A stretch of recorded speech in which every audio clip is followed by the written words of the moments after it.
Well, few issues are more important and more convoluted than the current debate over Oklahoma's water resources. Today, we're going to jump right in to try to clear up what has been a murky issue.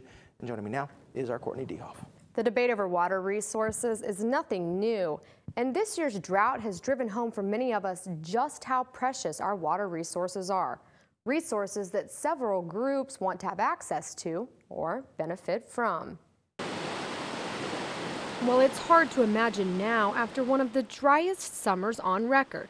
But Oklahoma has an overflowing abundance of water, and our dangerously dry neighbors to the south are trying to get in on the flow and fix a growing problem. More people than they have water. Fort Worth is the fastest growing city above 500,000 population in the country. Tarrant County is in the top 5 fastest growing counties in the country. So we've had tremendous population growth in this area. Jim Oliver heads the Tarrant County Water District, an area that stretches from below Dallas across Fort Worth and into North Texas, and all in desperate need of water, especially after the prolonged drought. There's no more water available in this part of the country. Dallas has developed, we've developed all the lakes, there's just nothing else available. For more than 4 years now, the Tarrant Regional Water District has waged a legal battle trying to tap into Oklahoma waters and quench their growing population's thirst. But a recent ruling in favor of Oklahoma proves that the district is no closer to getting water from north of the Red River than they were 4 years ago. And they may have left out the key playmakers in the game. They're taking our water without asking us permission. Neil McCaleb with the Chickasaw Nation. Well, the issue is the decision to allocate or commit the water that's been contracted for by the Oklahoma Water Resources Board has been without consultation with the Chickasaw and Choctaw Nations, who feel that they have a superior and prior claim to the water. McCaleb says because they had sovereign interest in the land, the minerals, water, and any other bundle of rights came with the land. Property right of the tribe, and they don't want it diminished. They've seen their estate and their properties diminished over the years because they did not assert their just and reasonable rights. So they want to do that. I don't want to say money is of no consequence, but that's not the driving force. That's not the driving interest. And as a matter of fact, the tribes are doing very well financially without selling any water. Water that Texas needs, but they may not be the only beneficiary dependent upon it. There's a lot of people who live in Oklahoma, work here, shop here. There's a lot of people who recreate in Oklahoma and Texas, and if the Dallas-Fort Worth Metroplex does not grow because they don't have an adequate water supply, southern Oklahoma is going to suffer.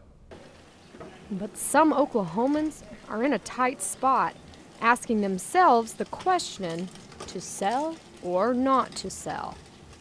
We depend on this water. If we don't have this water, you can forget it. We're going back to Stone Age and start digging your wells and repairing your septic tanks, because that's where we'll be. Oliver Jackson, former mayor of small town Clayton, Oklahoma, says rural America can't survive without the water Texas wants. We're in a tight spot, very tight spot, and which way do you go? What do you do? What is the answer? While western Oklahoma needs water for agriculture, in southeast Oklahoma, water recreation plays an important role in attracting tourism dollars. Former County Commissioner Jack Matthews is concerned about the recreational impact a sell to Texas would have on Oklahoma. I don't know what the future is going to hold. I mean, who can sign a 100-year lease on this? I haven't met a man yet that can do that. Matthews is concerned Texas would overuse the supply and lower the lake level, which in turn would reduce the quality of water and run off recreational tourists. From what I understand down there, they want to play on their water and drink ours.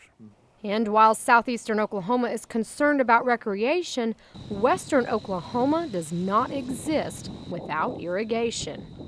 Cotton's king in Jackson County. Tom Buchanan manages the local irrigation district that makes such production possible and shows lawmakers how each year when lake levels drop, irrigation does its job. It's what drives the local economy to the tune of about $320 to $350 million annually to the local economy, and that does not take into account whenever those dollars start to turn over in the state economy. So we're a giant shot in the arm not only to southwest Oklahoma on an annual basis, but to Oklahoma as a whole. Making water an issue that has so many sides that can affect so many different people. Now, all these issues will be discussed at the upcoming Governor's Water Conference on October 18th and 19th in Norman. To find out more, we do have a link on our website. So will any decisions actually come out of this meeting? No, Rob, this is just a presentation meeting. It will be up to state lawmakers to weigh all the options and pass any legislation. All right. Thank you so much, Court.